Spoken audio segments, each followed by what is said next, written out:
పైగా ఆ రోజుల్లో సరదాకి మాకు చిన్నతనంలో పెద్ద మాస్టర్ ఉండేవారు. ఆయన ఇంత పొడుగు తూటికార తెచ్చేవాడు. ఇంత పొడుగు, అంత పొడుగు ఎందుకంటే నువ్వు ఆ చివర కూర్చుంటావు, నేను ఇక్కడి నుంచి కదలకుండా నేను కొట్టాలంటే ఉపయోగిస్తున్నాను వాడు.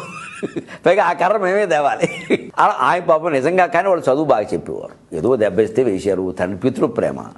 మేము అలాగే నవ్వుకుంటూనే తెచ్చేవాళ్ళం, ఆ దెబ్బలు అలాగే పడేవాళ్ళం, ఎప్పుడు ఎదురు తిరగలేదు. కాబట్టి ఈవేళ ఇంత ఉన్నత స్థానాల్లో ఉన్నాం. యువతరం గ్రహించాలి, ఉపాధ్యాయుల చేతి దెబ్బ పడకుండా ఎవడికి చదువు రాదు. ఇది సిద్ధాంతం రాసి పెట్టుకోండి. ఉపాధ్యాయులకి ఇవాళ స్వేచ్ఛ లేకుండా పోయింది. వాళ్ళని భయపెట్టే తల్లిదండ్రులు, భయపెట్టే పిల్లలు కూడా తయారయ్యారు. పిల్లలు కూడా భయపడుతున్నారు ఉపాధ్యాయులు, అంత లోకువైపోయారు. జాతిని తీర్చిదిద్దేటువంటి ఉపాధ్యాయుడిని పిల్లలను భయపెట్టడమా? మా నాన్నకి చెబుతా, నేను కంప్లైంట్ ఇస్తా, పోలీసులకు చెబుతా అనే స్థితి వచ్చింది. ఉపాధ్యాయుడికి చదువు చెప్పే విషయంలో సంపూర్ణమైన స్వేచ్ఛ ఉండాలి. తల్లిదండ్రులు, ప్రభుత్వము సహకరించాలి.